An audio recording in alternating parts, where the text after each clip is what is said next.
Today we're talking Palantir and their direct listing anticipated to hit the public market this upcoming week. We've talked about them in other videos, and I have to say that based on the opinions in the comments, this seems to be the most polarizing company we've discussed. A lot of people either love them or hate them. But now that we're on the eve of the company going public, I thought it would make sense to take a deeper look into the company and go over the most up-to-date information to see if this company makes sense as one to invest in. But first, I'm Kevin, and I want to welcome you to Healthy, Wealthy, and Wise, the channel that has evolved to talk about all the big and not so big companies going public, whether it's by traditional IPO, a SPAC, or a direct listing. And with that evolution in talking about newly available companies to trade, the channel has really grown. I want to thank everyone that has subscribed and become a part of the community. Your interest and support in the channel has been a huge source of motivation for me. And for those of you here for the first time, no pressure. Watch the video, and if you end up liking it, definitely consider subscribing. By subscribing and turning your notification bell on, you'll be sure to catch all the news and analysis on the latest companies going public with our weekly feature show, IPO This Week.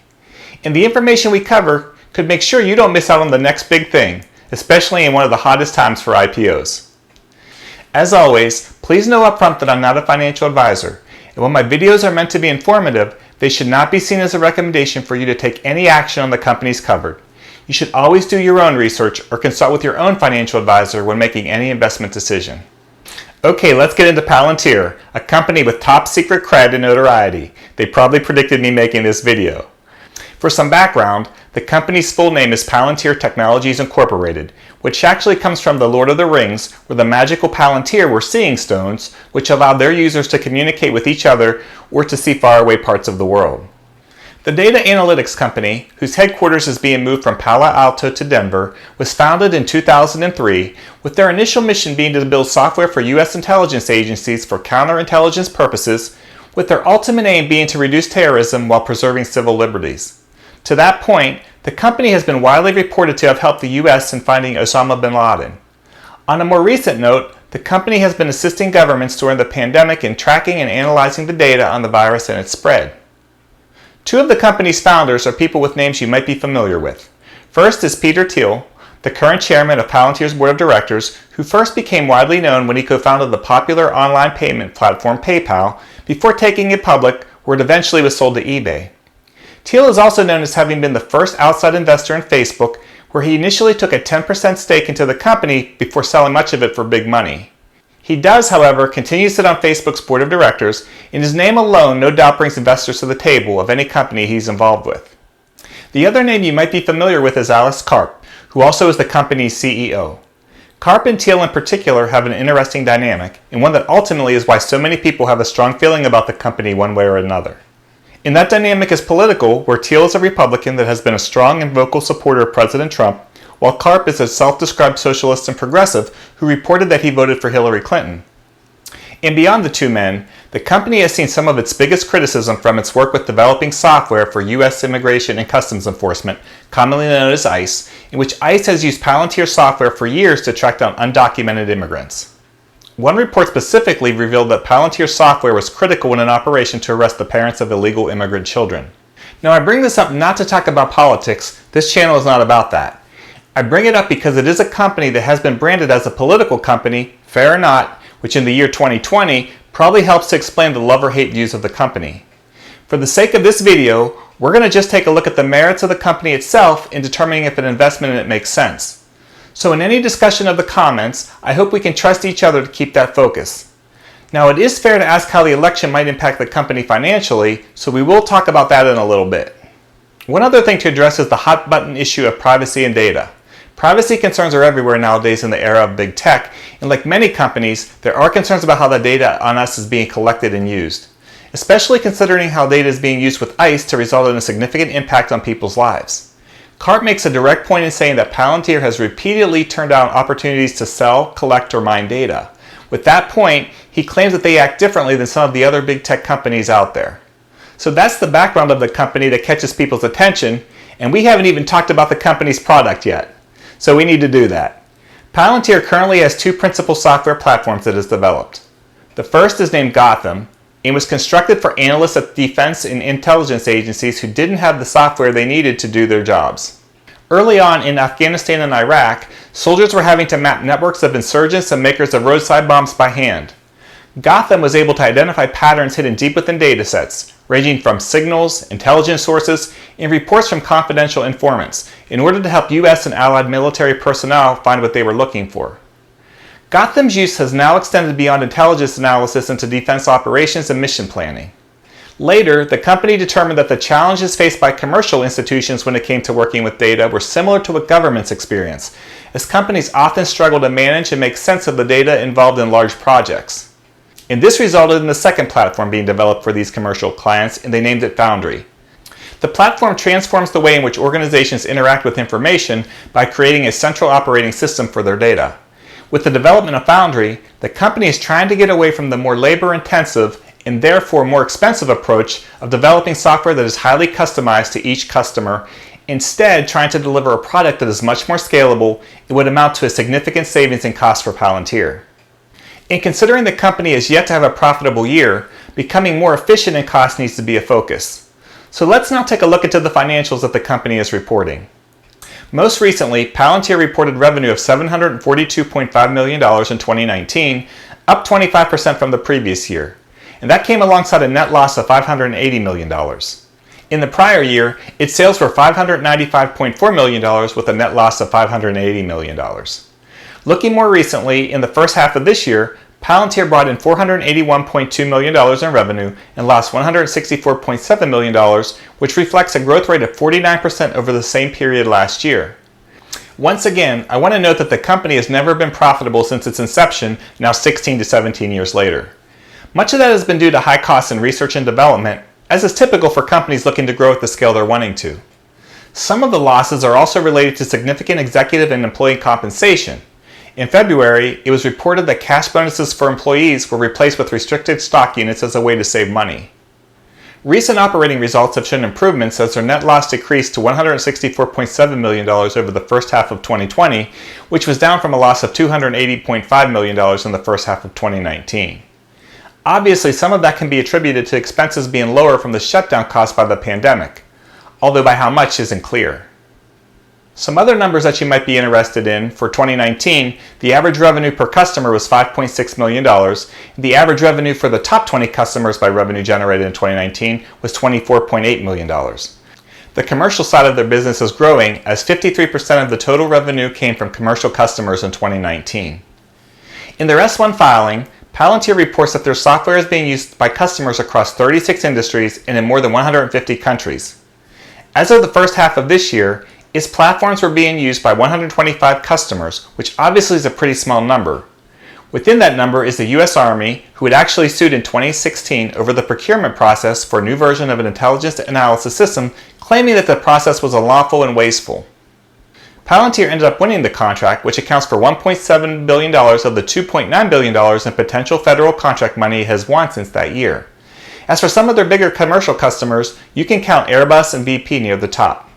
Now, while the company is getting a lot of revenue from its top 20 customers, one risk issue is that just 3 large customers made up 29%, or almost a third, of its revenue as of June 2020. That includes a single government customer accounting for 11% of its total revenue in that period. And then you have one large commercial customer making up an additional 10% of its revenue.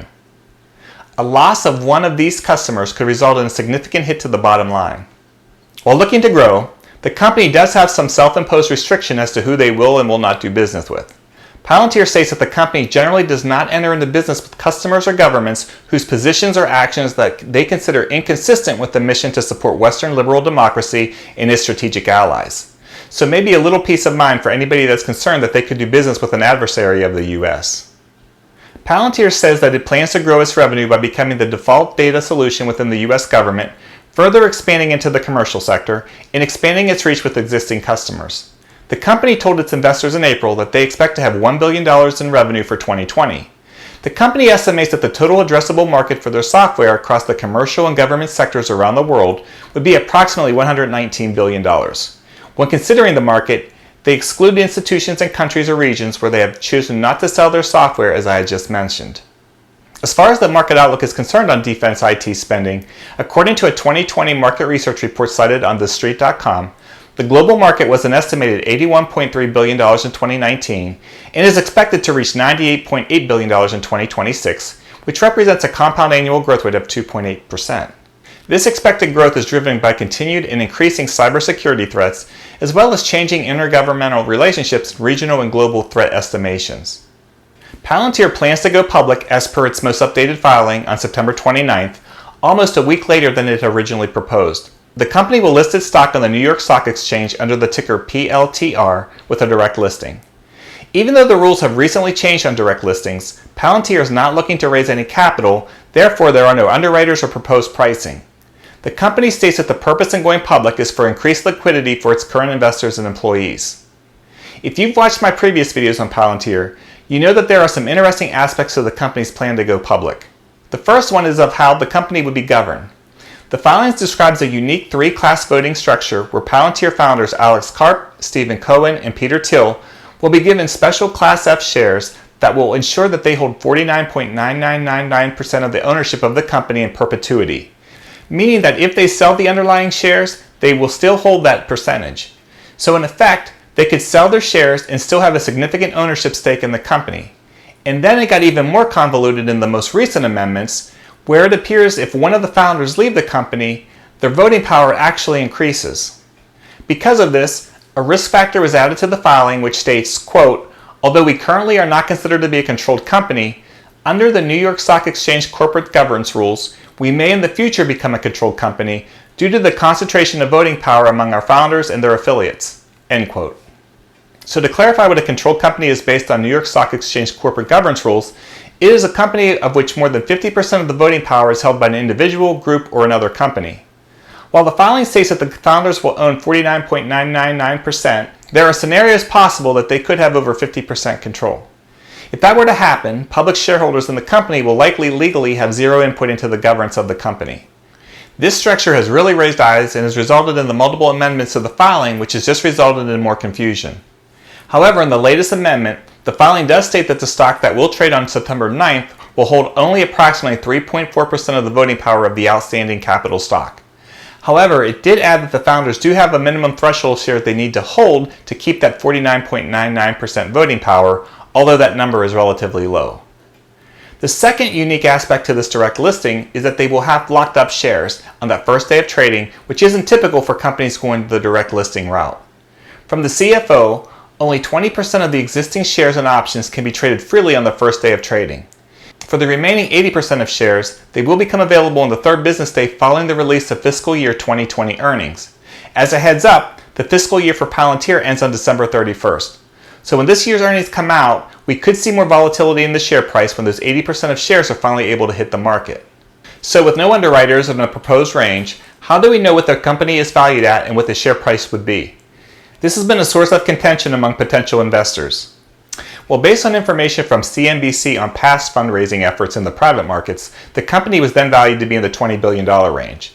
And now when considering the average volume-weighted share price transaction in the latest quarter of $6.45, investors are now valuing the company at just over $10.5 billion.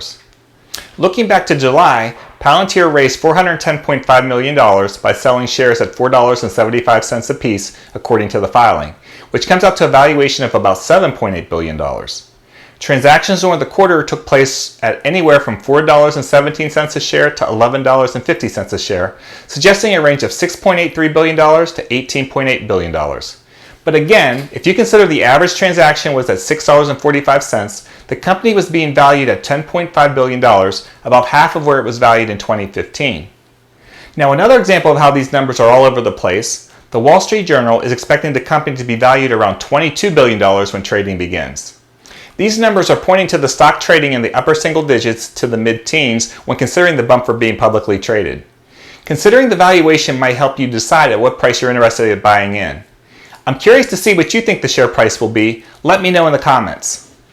Now, the elephant in the room is why has the valuation apparently dropped so much? There are lots of theories, from growth being lower than expected while costs were high, and that they have not been very successful in growing their customer base to a more substantial number. At the end of the day, the valuation, the product, and the growth prospects are what's most important to me when considering Palantir as an investment. Being that I'm not an activist investor looking to take over the company's governance structure isn't a major factor to me, and I would imagine to most of us on the channel. However, if you're looking to influence the direction of the company as a shareholder, then Palantir may not be for you. Now, we mentioned the politics of the company at the beginning of the video. Everyone has the right to buy or not buy into a company that aligns with your values, so I'm not going to debate that part of it. But as far as the election is concerned, there are legitimate questions how the business will do depending on the results. If Donald Trump wins, as the incumbent, you would expect business doesn't change much, barring some major geopolitical event. If Joe Biden wins, this obviously is where the questions begin, mostly because of the notion that Republican administrations spend more on defense than Democrat ones do. In my opinion, I just don't believe at the end of the day that there will be a huge amount of business either lost or gained based on who wins or loses. Could business related to ICE be negatively affected? Absolutely. But could business be impacted positively because of the pandemic? Absolutely. Do I see spending being cut on anti-terrorism efforts? I don't, especially when it comes to the data analytics side of things. Especially if, as Vice President, Biden saw firsthand that Palantir was critical in the mission of tracking down bin Laden. Add to that, in 2010, when Biden credited Palantir for uncovering fraud, so there's evidence that he's valued their efforts. I'm just not seeing a major impact to the business based on the election, but again, that is just my opinion. But the fact we even have to ask that question shows how important it is for Palantir to grow revenue outside of the government. And there's reason to believe that the growth on the commercial side has been more muted, which may be a factor on where the stock was trading privately. At the end of the day for me, it comes down to two big factors. Do I think the company can grow the commercial side with Foundry? And then based on that, what the price of the share is. I need to see more commercial customers come along for me to be willing to buy the stock at a higher premium. Without that, I still see a lot of value in the company with our Gotham business and still think it's a company to consider just at a lower price. I do think the potential volatility of the stock and the downside risk of the stock will be muted out of the gate due to 80% of the shares being locked up, which, as I mentioned, is atypical for a direct listing. And that also leads me to consider waiting for the lockup expiration if I think the stock is trading too high for me at its debut. Now, anyone that's watched me for a while knows I won't tell you what to do or what I expect the price to be, since I don't have that ability to predict the future. If I could, there's no other people that I would rather share the information with other than my community. I just hope to pull in the information and try to share it with you in an easy to understand manner and share some of my thoughts on it and hope that you find value in that. Ultimately, I always trust you to know what's best for you to do with your money based on your personal thoughts and situation. Hopefully, talking about valuation and how the stock traded on the private markets is something you found helpful when determining what you think the shares should be worth. So that's what I got for you on Palantir. If you're looking for more information on the company, you might want to check a replay of the company's Investor Day live stream at vimeo.com/Palantir. While it's obviously meant to sell you on the company, you may enjoy hearing more from the company's leadership, including Karp, as well as some of their employees. As for me, I'll have more for you soon, including the latest IPO This Week episode, where we'll talk about all the companies that I have scheduled to go public this week. I hope you enjoyed the video, and if you did, please press that like button and share with your friends and on any of your social media sites and forums you're on. Anything you can do to help me grow the channel will allow me to justify putting more resources towards it. And again, if you're new to the channel or just an occasional visitor, we'd love to have you join the community. It's totally free. You just got to press that red subscribe button. We'd love to have you on board. And until next time, thank you for watching and have a great day.